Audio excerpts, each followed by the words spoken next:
마가복음 9장 33절에서 37절, 33절 제가 먼저 보도록 하겠습니다. 가버나움에 이르러 집에 계실새 제자들에게 물으시되 너희가 길에서 서로 토론하는 것이 무엇이냐 하시되 그들이 잠잠하니 이는 길에서 서로 누가 크냐 하고 질문하였습니다. 예수께서 앉으사 12 제자를 불러서 이르시되 누구든지 첫째가 되고자 하면 무사람이 끝이 되며 무사람을 섬기는 자가 되어야 하리라 하시고 어린아이 하나를 데려다가 그들 가운데 세우시고 앉으시며 제자들에게 이르시되 37절 누구든지 내 이름으로 이런 어린아이 하나를 영접하면 곧 나를 영접함이요 누구든지 나를 영접하면 나를 영접함이 아니요 나를 보내신 이를 영접함이니라. 아멘.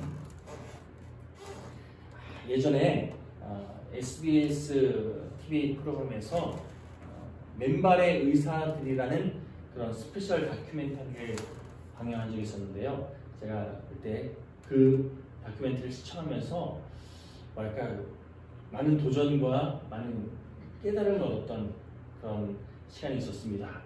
그 다큐멘터리 내용 쭉 보면 세계에서 그래도 어쨌든 제일 잘 사는 선진국의 하나가 미국 아닙니까?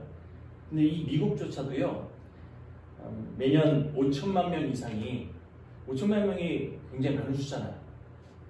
의료보험 혜택을 제대로 못 받아서 그래서 매년 이 많은 사람들이 고생하고 있다고. 그 중에서 2만 명 가까운 사람들이 치료를 제대로 못 받아서 사망하는 그런 현실이라고 그 다큐멘터리에서 딱 꼬집어 주더라고요.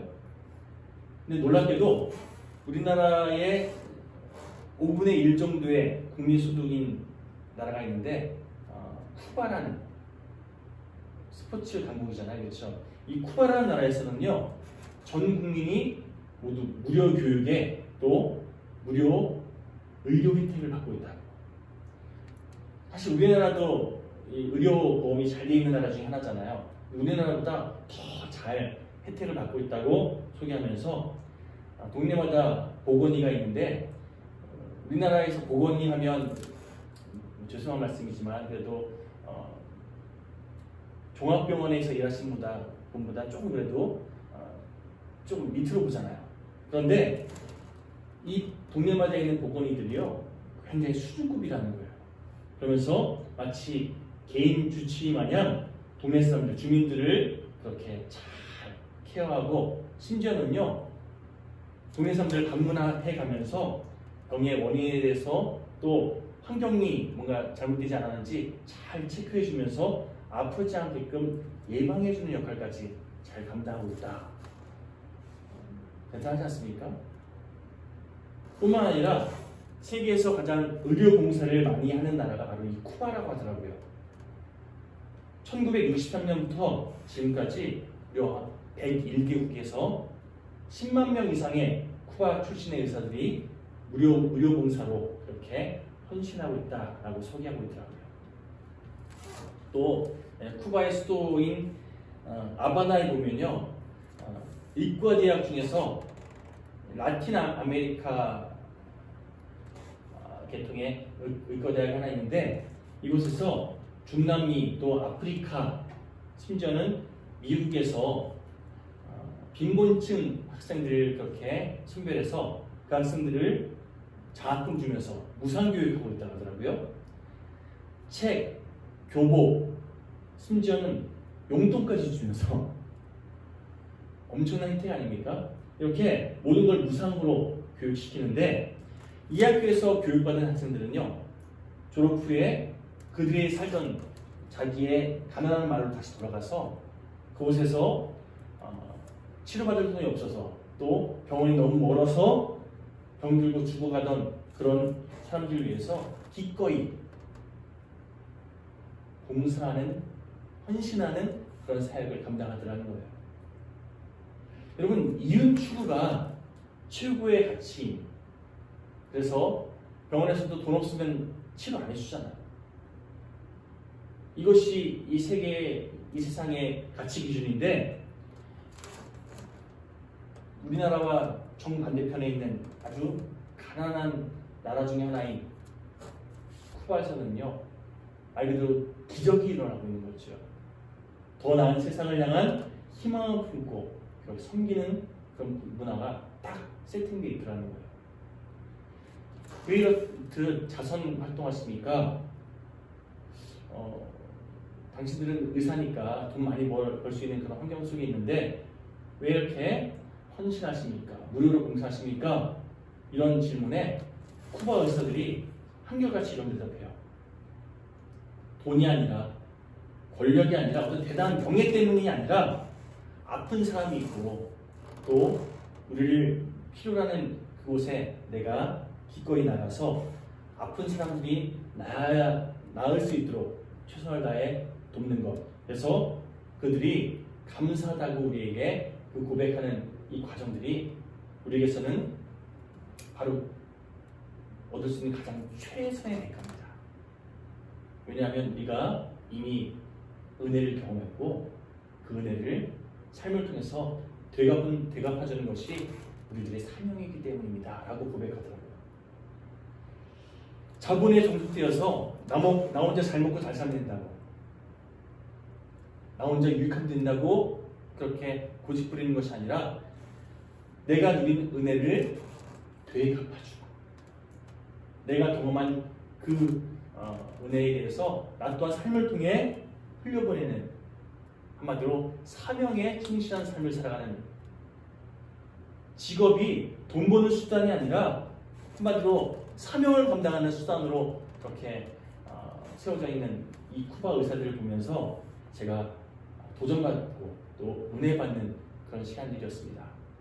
이게 굉장히 오래전에 11년 전에 봤던 영상이긴 하지만, 그러나 여러분, 그 배경 속에서 지금까지 계속해서 사역하는 이 분위기가 있다고 한다면요, 우리가 본받고 배워야 할 우리나라의 의사들이 이렇게 사역하고 이렇게 헌신한다면 우리나라가 참 많은 변화가 있지 않을까라는 생각을 하게 됩니다.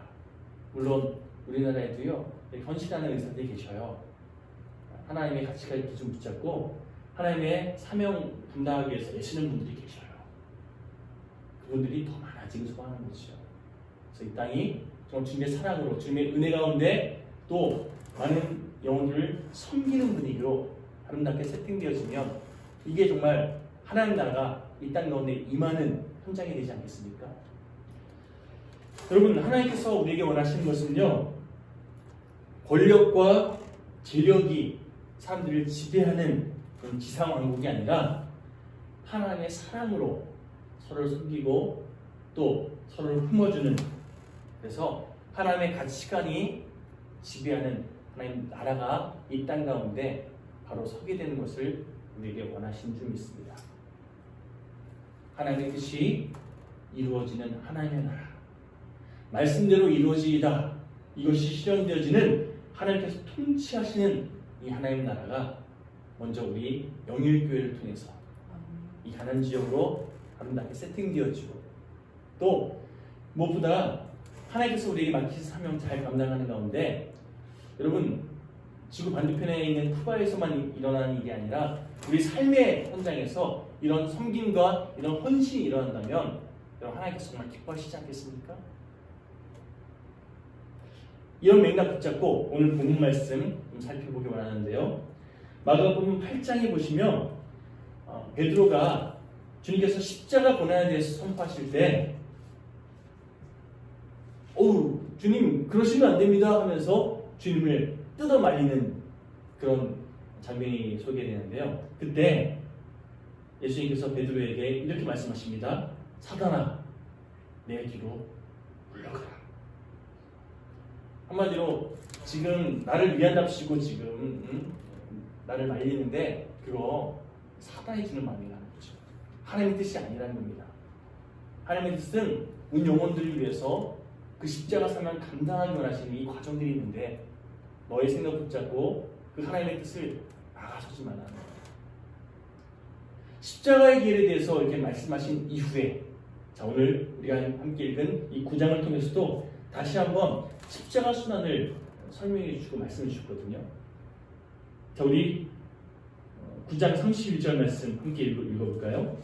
9장 31절 시작. 이는 제자들을 가르치시며 또 인자가 사람들의 손에 넘겨져 죽임을 당하고 죽은 지 3일 만에 살아나니라는 것을 말씀하셨기 때문이더라. 자, 8장에서 십자가 사명에 대해서 말씀하시면서 그런 해프닝이 있었죠. 그리고 또 9장에 이르러서 다시 한번 제자들에게 십자가 사명에 대해서 말씀해 주셨다는 거예요. 한마디로 예수님은 지금 이 십자가 사명을 준비하시는 이 과정인 거예요. 근데 여러분, 제자들은요, 주님의 말씀을 듣고도 주님께서 말씀하시는 이 십자가 사명이 무엇인지 제대로 깨닫지 못했어요. 그리고 엉뚱한 생각을 붙였습니다. 한마디로 지금 예수님께서 예루살렘에 이제 들어가신다는데 뭔가 좀 대단한 일이 벌어지겠다. 그들이 생각했던 세계가 뒤집어지는, 이스라엘이라는 이 나라가 로마의 압제로부터 독립되고, 그래서 우리가 원하는 바 예수님께서 이 나라를 통치하시고 이 나라를 새롭게 하시는 그 놀라운 변혁이 일어나겠다, 이런 생각을 붙잡고 그 기준을 붙잡고 서로 대화를 나누기 시작하는데, 그러면 어떤 일이 벌어지겠습니까? 예수님께서 이제 통치권, 왕권을 잡으시면 그를 따랐던 우리 지자들 어떤 일이 벌어집니까? 권력을 잡게 되잖아요. 그러니 이 권력 순위가 어떻게 되는지에 대해서 서로 막 얘기하기 시작하는 거예요. 누가 영의정이 되고 누가 우의정이 되고 이러면서 예수님이 이제 정권을 잡으시면 누가 높은 자리에 서게 되고 누가 가장 말단에 서게 될 건지에 대해서 막 얘기하다가 서로 티격태격, 어떻게 네가 더 잘나네, 내가 더 뛰어나네, 그러면서 서로 막 싸우는 이런 다툼이 벌어지기 시작했다는 겁니다. 이제 예수님께서 예루살렘에 입성하신 이후에 예수님께서는 십자가 사명을 말씀하십니다. 제자들은요, 전혀 엉뚱하게 누가 더 높은 자리를 차지할까에 대해서 이렇게 다투고 있는 이런 해프닝이 벌어지는 거죠. 예수님께서 그 모습을 지켜보시고, 사실은 제자들은요, 예수님 몰래 서로 다투고 있었거든요. 그런데 예수님은 이미 다 아시고 그들에게 물어보십니다. 33절. 너희가 길에서 서로 토론하는 것이 무엇이냐? 제자들에게 지금 상황을 이미 다 아시면서도 물어보시는 거예요. 자, 헬라어 원어의 의미를 살려서 다시금 이 부분을 해석해 보면요, 너희가 길에서 무슨 일로 다퉜냐? 정확히 꼬집어서 말씀하셔요. 제자들은요, 지금 예수님 몰래, 사실 그들이 다투는 이 내용 자체가 예수님이 아시는 부끄러운 내용이거든요. 막 자기 다툼하고 내가 더 높니, 네가 더 낫니 하면서 막 다투고 있으니 이게 초등학생 싸움이잖아요. 그러니 자신을 높이고 상대방을 깎아내리는 이 과정에 대해서 예수님께서 콕 집어 얘기하시니까, 차마 우리가 이런 일들 때문에 서로 다투고 있었습니다 라고 대답은 못하고 꿀먹은 벙어리 마냥 이렇게 입을 닫고 이렇게 눈치 보고 있는 이 상황 속에서 예수님께서 그들에게 다음과 같은 말씀하시죠. 누구든지 높아지려고 하면 다 낮아야겠다. 예수님께서 다 아시고 그들의 가장 적나라한 그 부분을 콕 집어서 말씀해 주시더라는 겁니다. 여러분, 이 부분을 묵상하면서 문득 그런 생각이 들었습니다. 만약 제자들이 예수님이 듣고 계신다는 것을, 예수님이 다 알고 계신다는 것을 알고 있었으면 그런 대화를 할 수 있었을까요? 못했을 거예요. 예수님께서 안 듣고 계신다고, 예수님께서 모르신다고 생각하니까 그런 서로 아웅다웅을 하고 있었던 거지요. 마찬가지로 우리는 매 순간 그런 질문을 던져야 됩니다. 예수님께서 지금 내가 말하는 걸 듣고 계신다고, 또 내가 지금 생각하고 행하는 것에 대해서 예수님께서 보고 계시고 알고 계신다고 스스로에게 질문을 던진다면요, 여러분, 우리의 행동이, 우리의 말이, 우리의 결정이 달라지지 않겠습니까? 주님 앞에서 부끄러운 행동, 부끄러운 선택, 부끄러운 고민들 좀 덜하게 되지 않겠습니까? 주님이 알고 계신다는 이 전제하에서 우리의 삶을 좀 돌아볼 필요가 있다는 거예요. 주님께서 지금 나를 보고 계시고 알고 계시고 주님께서 나에게 무엇을 원하시는지를 내가 분별한다면, 그러면 여러분 우리는요 지금보다 더 말하지 않는 일들이 많아질 것이고요, 행하지 않는 일들이 더 많아지게 될 거예요. 그리고 오히려 하나님께서 주님께서 원하시는 것들을 더 많이 선택하며 주님 뜻 안에서 내 말이, 내 생각이 가다듬어지지 않겠습니까? 어쨌든 내가 최고다, 내가 더 높은 자리를 차지할 거다, 이렇게 논쟁거리고 있는 이 제자들을 향해서 우리 35절 말씀, 아무든지 첫째가 되고자 하면 무사람의 끝이 되며 무사람을 섬기는 자가 되어야 하리라 주님께서 말씀하시는데요. 그러면서 어린아이 하나를 데려다가 그 아이를 제자들 앞에 딱 세우시고 그 아이를 껴안으시면서 누구든지 내 이름으로 이런 어린아이 하나를 영접하면 곧 나를 영접한 것과 같다 라고 주님께서 말씀해 주시는데요. 여러분, 동서고금을 막론하고 어린아이는요 힘없고 낮은 계층을 대변합니다. 당시 헬라 문화권 안에서 어린아이는요 미숙하고 유치한 존재로 인식되었고요, 또 유대 문화권 속에서도 어린아이는요 언제나 여자들과 또 나그네처럼 뭔가 소외된 또 하찮은 계층으로 딱 치부되는 그런 그룹이었습니다.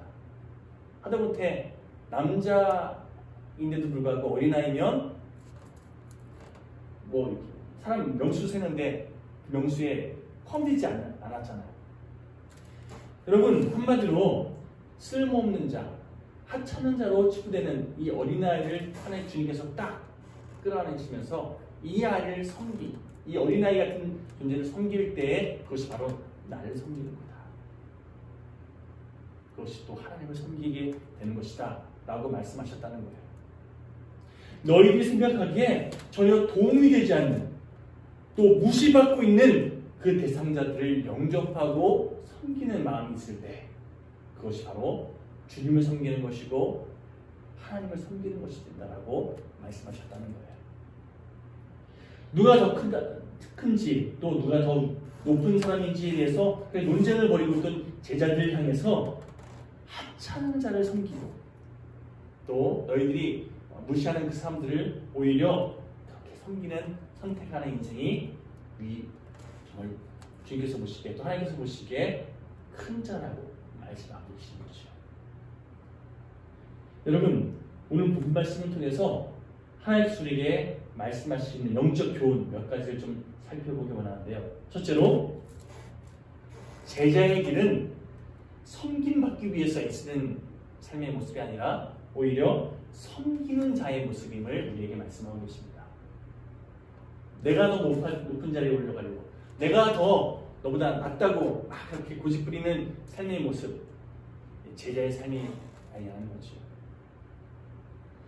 지금 예수님의 제자들은요 마치 초등학생 아이들처럼 내가 우주보다 더 크다고, 아니야 나는 뭐 경보다 뭐 이러면서 서로 아이들 내가 너보다 더 크다고 막 그렇게 싸우는 이 모습과 별반 차이 없는 이런 대화를 나누고 있었잖아요. 내가 너보다 낫다고, 내가 너보다 더 뛰어나다고, 내가 더 높은 자리 올라가야 된다고 그렇게 설정 벌이고 있는 이 제자들 향해서, 여러분 사실 예수님께서 예루살렘 들어가시면 예수님을 기다리고 있는 것은 영광이 아니라 오히려 수치와 모욕, 십자가 처형이라는 예수님을 기다리고 계신데도 불구하고 제자들은요 큰 영광을 받으실 것이라 생각하면서 예수님의 권능으로 몇천 명을 먹이신 그 예수님의 놀라우신 그 능력을 활용해서 로마 군사들을 몰아내시고, 그래서 예루살렘 가운데 또 이스라엘 백성들 가운데 아주 대단한 옛 영광을 다시금 회복시키시는 예수님의 권능을 기대하면서 지금 자신들의 서열을 막 따지고 있는 이 과정이잖아요. 더 높은 자리에 올라가려고, 내가 더 많이 누리려고, 내가 다른 사람보다 더 많은 것을 차지하려고, 그럼 욕심 부리고 있는 이 제자들 향해서 너희들 첫째가 되려고 한다. 너희들이 그렇게 주장하고 고집하는 것처럼 첫째가 되고 싶다면 그러면 다른 사람을 섬기는 자가 되어야 된다고 말씀해 주고 계십니다. 여러분, 하나님께서 우리를 이 땅 가운데 보내신 가장 큰 목적은요, 하나님의 영광을 위해서예요. 하나님의 영광은요, 모든 사람들이 하나님의 뜻 안에서 모든 하나님께서 허락하시는 유익을 누리는 것이 하나님께 영광을 누리는 과정이 되거든요. 하나님께서 어떤 분이신지 하나님의 그 놀라우심을 함께 고백할 때 이게 하나님께 영광 누리는 과정이 되잖아요. 자, 그런데 하나님 뜻대로 살겠습니다 라고 결단하고 고백하는 그리스도인조차 매주 예배 때에는 그렇게 고백하면서 그렇게 결단하면서 막상 삶의 자리에서 어떤 선택하는지 지켜보면 세상을 살리는 선택이 하는 것이 아니라 하나님의 뜻을 이루는 그런 결정을 하는 것이 아니라 자꾸만 자기에게 유익한, 자기에게 만족을 주는, 자기 가족, 자기와 관련된 사람에게만 유익한 그런 선택을 할 때가 참 많다는 거예요. 한마디로 세상을 죽이는 일에 또 사람들을 무너뜨리는 일에 오히려 앞장서는 선택을 할 때가 많다는 거죠. 우리가 주님의 뜻을 붙잡고 정말 주님께서 우리가 원하신 대로 지금 말씀에 순종하는 이 삶의 선택들로 바르게 살아갈 때에 여러분, 우리가 하나님께서 우리를 이 땅에 보내신 목적대로 하나님의 영광을 돌리는 그런 삶의 모습으로 귀하게 쓰임받게 되는 줄 믿습니다. 그렇지 않으면 오히려 하나님의 영광을 가리우는 그런 시간들로 우리가 그릇 우리 삶을 채워가는 거죠. 더불어 두 번째로 우리가 피차 섬기는 삶을 살아갈 때에 여러분 함께 하나님께 영광을 돌릴 수 있습니다. 다른 말로 함께 승리할 수 있다는 거예요. 예전에 서바이벌이라는 그런 타이틀의 생존 게임이 TV에 나온 적이 있는데요. 내용이 이렇습니다. 각계각층에서 그렇게 선발된 남자 8명과 여자 8명이 무인도에서 그렇게 살아남는 서바이벌 게임이에요. 그러면서 아무것도 없는 환경 속에서 거기서 음식 확보하고 잠자리도 이렇게 구축하고 그러면서 사람들이 어떻게든 살아남기 위해서 애쓰는 이 장면을 보여주는데 게임 룰상 매일 밤마다 어떤 회의를 열어서 투표를 통해서 한 사람을 추방시켜버려요. 어떤 사람은 너무 뛰어나서 내가 우승하는데 도움이 안 되니까 그런 사람들 제거하는 이런 일도 벌어지고요. 또 어떤 사람은 너무 도움이 안 돼서 같이 사는 데 있어서 불편하니까 그 사람 쫓아내는 경우도 있고요. 이렇게 한 사람씩 쫓아내는 거예요. 그러다가 맨 마지막 이제 사람이 추려지면요, 이제 탈락한 사람 중에서 같이 추첨해서 이 사람은 그래도 우승할 만하다라는 사람을 선정해서 그 사람의 큰 상금을 얻게 되는 이런 내용의 생존 게임이에요. 여러분 얼마나 치열한 눈치 게임 하겠습니까? 어떻게든 살아남으려고 또 자기에게 도움되는 사람 섭외하고 그렇지 않은 사람에게 막 그렇게 공작하면서 얼마나 참 치사하다. 얼마나 그런 일들이 근데 재밌어요. 사람들이 그러니까 시청하고 열광해요. 그러니까 큰 상금을 탁 100만 달러나 하니까 100만 장면 거잖아요. 그렇죠? 그거 얻기 위해서 얼마나 치열한지 몰라요. 근데 여러분 비슷한 시기에 또 다른 생존 게임이 TV에 딱 시청 등장했는데 더 에코 챌린지라는 제목의 경주 게임이에요. 마치 그 생존을 목적으로 경주하는 게임인데 10일 동안 한 300마일 정도 되는 그런 거리, 사막도 지나쳐야 되고 정글도 지나쳐야 되고 또 강도 건너야 되는 이 코스를 쫙 거치면서 팀이 4명으로 구성되는데요. 반드시 성별이 다른 한 사람이 껴있어야 돼요. 만약 예를 들어서 남자가 3명이다 그러면 여자 1명이 꼭 껴있어야 되는 거죠. 이런 식으로 뭔가 좀 4명이 한 팀을 이뤄서 출발점에서 목표점까지 함께 연합해서 합심해서 잘 도착해야지만 우승하는 거예요. 그런데 팀 멤버 중에 질병 걸리거나 혹은 뭔가 좀 여러 가지 어려운 문제가 생겨서 한 사람이 기권해야 될 상황이 생기면요, 그러면 4명 다 탈락됩니다. 그러니 4명 다 목표점까지 잘 도착하기 위해서 얼마나 합심하고 얼마나 서로 배려하고 얼마나 그렇게 섬기겠습니까? 왜요? 한 사람만 문제가 돼도 다 떨어지는 거니까. 결국 그 에코 챌린지라는 이 프로 보면요, 팀 멤버들 사이에 아주 끈끈함이 그리고 서로를 아끼는 공동체 정신이 막 보여지면서 모두가 함께 도착했을 때 알겠어 막 그렇게 함께 더불어 기뻐하는 그 모습이 이 에코 챌린지 이 프로그램에서 보여져요. 서바이벌 게임은 내가 살아남기 위해서 다른 사람 얼마든지 이용해 먹고 또 제거하는 이런 흐름이라면 에코 챌린지는요, 나도 이기고 또 나와 함께 한 사람들도 함께 이기는 게 그래야 승리하는 그런 흐름이 딱 보여지다 보니까 두 프로그램이요 다 분명하게 어떤 내용들이 딱 드러나더라고요. 근데 여러분, 오늘 본문에서 제자들의 태도가 자, 에코 챌린지의 모습입니까? 아니면 서바이벌 게임의 모습입니까? 서바이벌 게임의 모습이죠. 내가 살아남기 위해서 얼마든지 너는 짓밟을 수 있어. 내가 더 높은 자리에 올라갈 거야. 이런 흐름으로.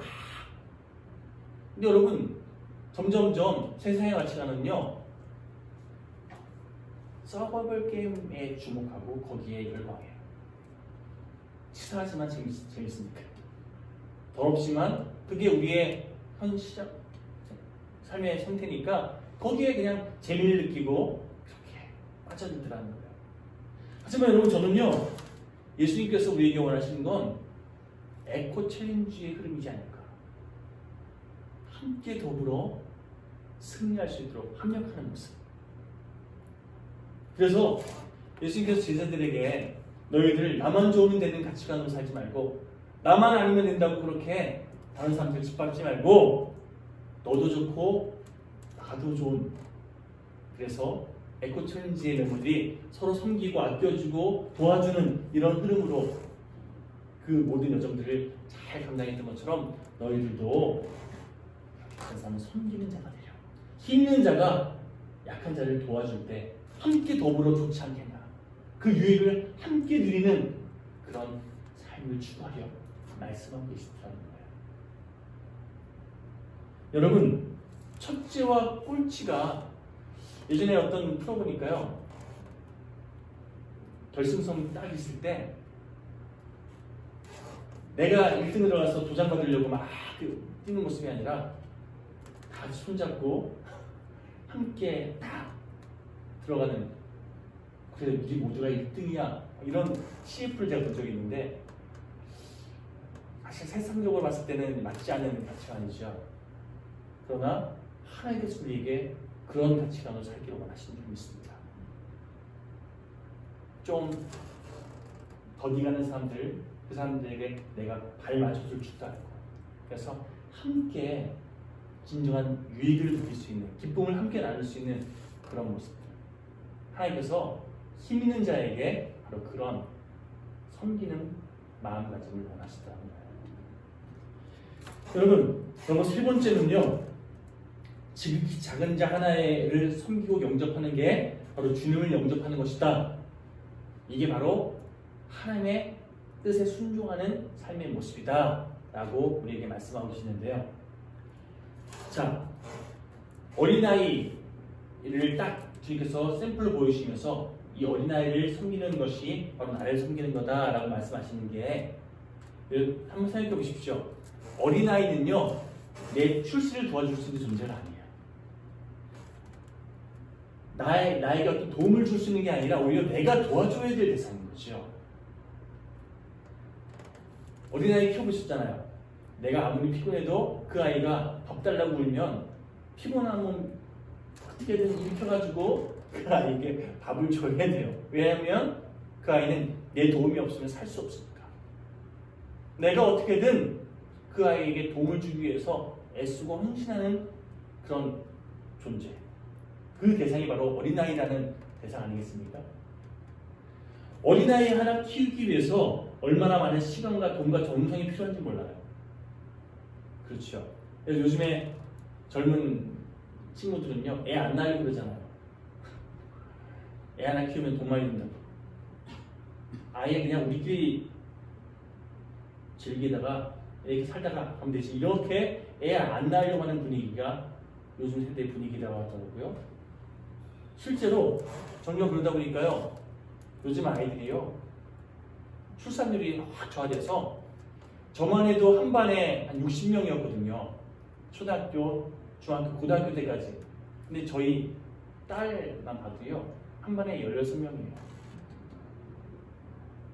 그것도 저희 때는 한 반에, 한 학년에 한 6반, 7반, 뭐 8반까지 갔는데, 많이 모이는 학교는 뭐 12반까지 갔잖아요. 제 둘째 딸이 다니는 학교는요, 2학년 2반까지 있어요. 서울에 있는 학교인데 아이들이 그만큼 없어요.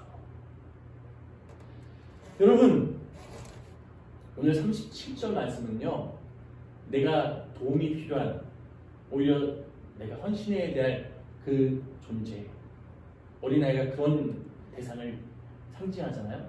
자, 우리가 가난한 사람, 또 인격적으로 뭔가 부족한 사람, 보살펴주지 않으면 안 될 그런 연약한 사람들을 위해서 헌신하고 애쓰는 주님의 마음, 주님의 뜻에 순종해서 그렇게 최선을 다해 주님을 위해서 애쓰는 삶을 살아갈 때, 그게 주님의 기쁨이요, 주님을 영접하는 것이요, 하나님의 뜻을 이루는 삶의 모습이다 라고 우리에게 말씀하고 있는 거예요. 여러분, 나에게 어떤 영향력을 주고 나에게 유익을 주는 삶을 섬기는 건 얼마든지 할 수 있는 거예요. 왜요? 내가 하면 할수록 나에게 유익한 거잖아요. 나에게 도움이 되는 것이고 나에게 플러스 알파가 되는 거죠. 그러나 나에게 도움이 안 되는, 내가 막 오히려 나를 헌신하고 희생해야 되는 이런 사람들에게 나의 시간을, 나의 물질을, 나의 정성을 이렇게 내어주는 것은요, 이건 참 쉽지 않은 일입니다. 질문을 본 말씀을 통해서 우리에게 분명하게 말씀하십니다. 그들을 섬기는 그런 삶을 선택할 때 결국 하나님께서 살아가시는 진정한 유익을 누리게 될 것이다. 여러분, 왜 나에게 도움이 되지 않는 그런 존재들을 왜 우리에게 섬기라고 말씀하시는가? 두 가지 이유를 찾아볼 수 있는데요. 첫째는 우리가 악한 선택을 하지 않을 수 있기 때문에. 여러분, 나에게 도움이 되는 사람, 나에게 어떤 필요가 되고 또 나에게 유익한 사람을 섬긴다는 것은요, 한마디로 사람을 목적으로 보는 거예요. 그렇죠? 사람을 나의 만족을 주는, 나에게 유익한 어떤 수단으로 보는 거예요. 그래서 한마디로 그 사람을 도구 삼아서 나에게 있어서 어떤 필요한 것들을 계속해서 고민하는 이기적인 선택들을 계속하게 만드는 거죠. 사람을 수단으로 여기고 나의 목적을 충족시켜주는 어떤 도구로 여기는 순간, 여러분, 우리는요, 하나님의 뜻에 순종하는 삶이 아니라 사단의 도구로 전락하는 거예요. 나에게 도움이 되는 사람, 나에게 만족을 주는, 나에게 유익을 주는 그 사람들만 내 주변에 계속해서 가까이 두려고 하고 그 사람들만 챙기려고 하고 그런 사람들만 추구하는 그런 삶을 살고 있지 않는지 여러분 슬슬 좀 돌아보시기 바랍니다. 하나님께서 나에게 맡기신 영혼들을 기꺼이 섬길 줄 알고 그 사람들도 내 주변에 가까이 둘 줄 아는, 그래서 내가 더 많은 영혼들을 섬기고 담을 수 있는 하나님의 넓은 그릇 되는 것이 아버지, 그것이 바로 신앙 성장이요. 그것이 바로 주님께서 우리에게 원하시는 그런 아름다운 삶의 모습인 줄 믿습니다. 여러분, 무엇보다 우리가 그렇게 살아갈 때 하나님을 바르게 섬기는 삶이 되는 줄 믿습니다. 여러분, 상대방으로부터 아무런 것을 기대하지 못할 때 여러분 그 사람을 수단으로 여기지 않고 오히려 내가 최선을 다해서 하나님을 위해서 그것을 행하는 선택을 하게 되는 것이잖아요. 엄밀히 말해서 그냥 아이를 예를 들어볼게요. 아이에게 어떤 나중에 너 크면 나에게 효도해라, 내가 너에게 투자한 만큼 나에게 갚아라, 만약 그걸 요구하는 부모가 있으면요, 그거는 사실 엄밀히 말해서 부모의 자격이 없어요. 그렇지 않습니까? 요즘에 그 사이다라고 해서 마음을 시원케 하는, 통쾌하게 하는 그런 내용이 있을 때 사이다 그런 얘기 하잖아요. 이 영상 가운데 사이다 영상이라고 해서 제가 보니까요, 부모가 자기 자녀에게 내가 너에게 지금까지 해준 게 뭔데? 너 왜 안 갚아? 이런 식으로 막 하는 그 부모와 손절하는 그 부모에 대해서 관계를 딱 끊는 이 과정들에 대해서 사이다로 표현하고 있더라고요. 그걸 사이다로 표현하는 것 자체도 너무 안타깝고요. 그걸 요구하고 있는 부모도 안타깝고요. 세상의 가치 기준이 왜 이렇게 변질되고 왜곡되고 있습니까? 여러분, 자녀에게 내가 뭔가 바라는 마음으로 만약에 지금까지 양육했다면 부모의 자격이 없지요.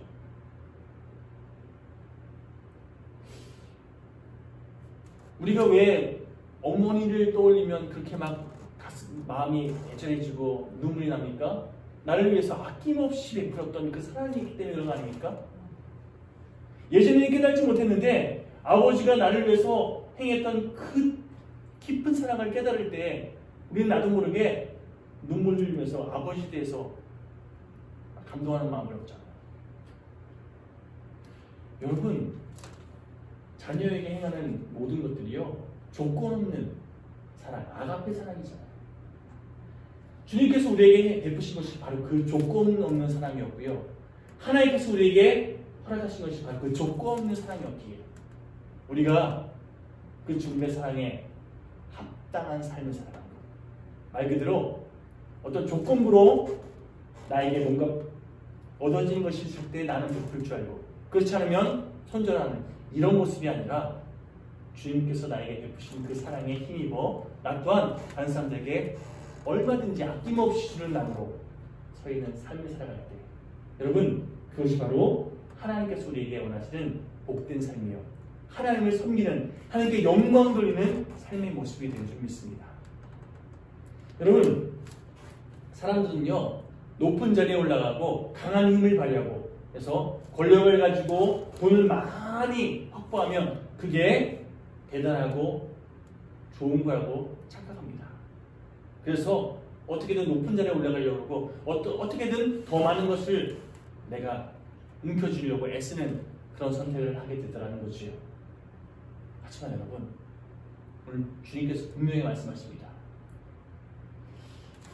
하나님께서는요, 예수님께서 가장 낮은 것을 주님 하나님을 위해서 선택하셨을 때 그분을 지극히 높여 그분 영광받게끔 인도하셨어요.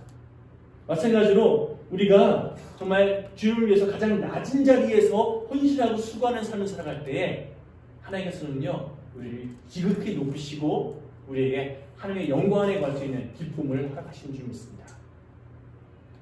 작은 자를 무시하고 작은 자를 나몰라 하는 그런 삶의 선택이 아니라 오히려 주님을 섬기는, 주님께서 나에게 맡기신 영혼인 줄 믿고 최선을 다해 주님을 위해 하듯 죽게 하듯 대하는 우리의 삶의 모습을 통해서 하나님은요 영원하십니다. 그리고 이 땅을 주님 뜻 안에서 회복시키십니다. 현재 말하는 것은 하나님께 위대하다 평가받는 너는 나의 기쁨이다 라고 칭찬되는 우리 영육교의 모든 교우들 되시기를 우리에게 맡겨진 그 작은 일에 최선을 다해 주님을 위해서 헌신하며 섬기기를 선택하는 그래서 주님의 기쁨으로 살아가는 하나님의 마음을 시원케 하는 우리 영육교의 모든 교우들 되시기를 주님의 이름으로 간절히 축원합니다. 자, 이 시간 함께 찬송가 함께 고백할 텐데요. 찬송가 고백하기 전에 제가 성 프란시스의 기도문 함께 여러분들에게 소개해드리면서 하나님 매 순간 우리가 이런 기도로 하나님의 뜻을 붙잡고 하나님의 뜻을 이루어가는 삶이 되기를 결단합니다. 함께 소망하시면서 함께 이 기도 들으시고 그 기도의 내용 붙잡고 함께 찬양하고 기도하는 시간 되었으면 좋겠습니다. 주여 나를 평화의 도구로 쓰소서. 미움이 있는 곳에 사랑을, 다툼이 있는 곳에 용서를, 분열이 있는 곳에 일치를, 의혹이 있는 곳에 믿음을 심도록 나를 사용하소서. 우주가 있는 곳에 진리를, 절망이 있는 곳에 희망을, 어둠이 있는 곳에 광명을, 슬픔이 있는 곳에 기쁨을 심게 하소서. 위로받기보다는 위로하며, 이해받기보다는 이해하고, 사랑받기보다는 사랑하며 자신을 온전히 줌으로써 영생을 얻기 때문이니 주여 나를 평화의 도구로 써주소서. 함께 이 시간 이 기도의 내용이 우리의 매 순간의 결단의 고백이 되길 소망하면서 우리 찬송가 436장 함께 고백하시고 이 시간 말씀을 되새기며 함께 결단하는 시간이 되어갑니다. 436장입니다.